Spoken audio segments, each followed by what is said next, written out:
Première partie, une prison pour votre esprit. Chapitre 1. Au commencement était le verbe acheter. La société occidentale a obtenu ce dont ses ancêtres osaient à peine rêver, mais en payant le fort prix. Dès que l'on obtient ce que l'on croyait vouloir, on découvre que cela n'est pas aussi satisfaisant qu'on l'imaginait. On est entouré de machines et gavé de procédés modernes conçus pour gagner du temps, mais l'on n'a jamais une minute à soi. On est libre d'être l'auteur de sa vie, mais on ne sait pas exactement quel genre de vie on souhaite écrire. Barry Schwartz, le paradoxe du choix. Au milieu du film « Le jour de la marmotte », il y a une scène savoureuse qui illustre bien ce que je m'apprête à vous raconter. Elle se déroule dans une salle de quilles. Phil Connors, joué par Bill Murray, discute au bar avec deux hommes. Il leur demande ce qu'ils feraient s'ils étaient coincés toujours au même endroit, si tous les jours étaient exactement pareils les uns aux autres, et que rien de ce qu'ils faisaient ne comptait jamais. Dans la version originale, un des hommes lui répond « That sums it up for me », ce qu'on pourrait traduire par « Tu viens de résumer ma vie ». Cet homme-là, ça aurait pu être moi, au milieu de la vingtaine. J'avais une maison en banlieue de Québec, une voiture neuve.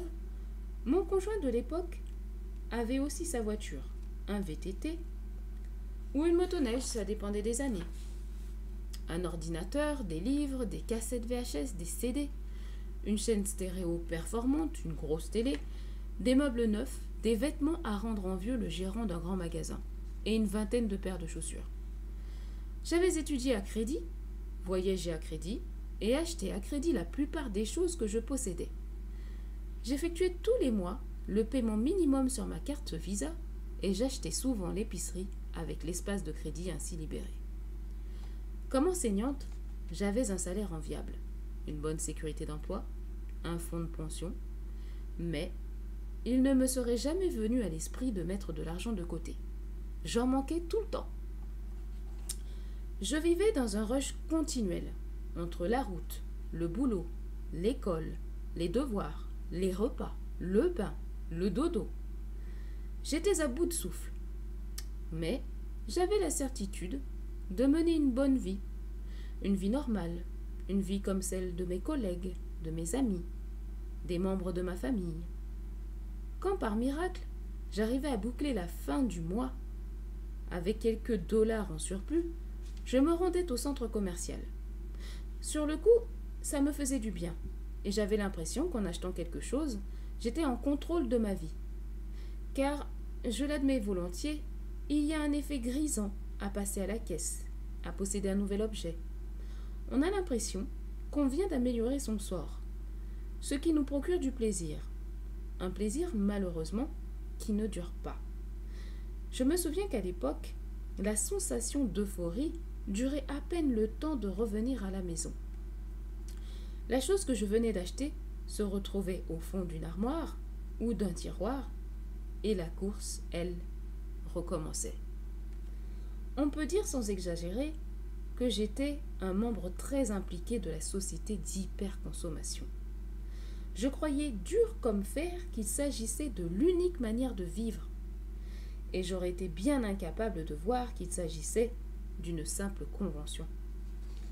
Or, la première étape pour sortir du cercle vicieux des dettes et arrêter de courir, c'est justement de prendre conscience que la société d'hyperconsommation dans laquelle nous vivons n'est pas la seule réalité, qu'il s'agit d'une sorte de prison mentale dans laquelle nous nous laissons enfermer dès l'adolescence et parfois même avant, parce que nous sommes convaincus que c'est ainsi que nous devons vivre. Pour cette raison, il faut commencer par mettre en doute ce qu'on a toujours tenu pour acquis. Une bonne façon de s'y prendre, c'est de tout remettre en question, des détails les plus simples aux dépenses les plus exorbitantes. Est-ce que c'est vrai que si mes jeans sont démodés, je dois en acheter d'autres?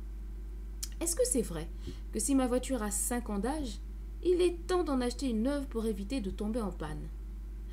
Est-ce que c'est vrai que si ma famille s'agrandit, il me faut une plus grande maison pour que chaque enfant ait sa chambre?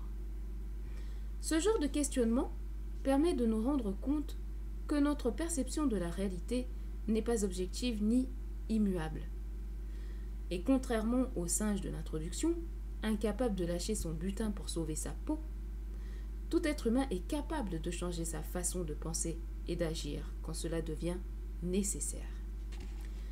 Même si c'est difficile. Comprenez-moi bien, une personne seule ne peut pas changer la société d'hyperconsommation. Cette convention est si bien établie qu'il faudrait un gros courant social pour en ébranler les fondations. Mais à défaut de changer la convention, chacun peut changer sa façon de vivre à l'intérieur de celle-ci. Il existe sans doute plusieurs manières d'y arriver. Mais le moyen que j'ai choisi et que je mets en application depuis 20 ans consiste à opérer une décroissance sur le plan individuel. En gros, ça signifie que j'ai réévalué mes besoins un par un pour distinguer ce qui était réel et essentiel de ce qui m'était suggéré, parfois même fortement, par la société dans laquelle je vis. Cette réévaluation m'a permis de sortir la tête de l'eau et de constater à quel point j'étais esclave d'une chimère. Je pense que cette démarche est accessible à tout le monde, mais pour y arriver, il faut accepter de changer notre vision de nous-mêmes.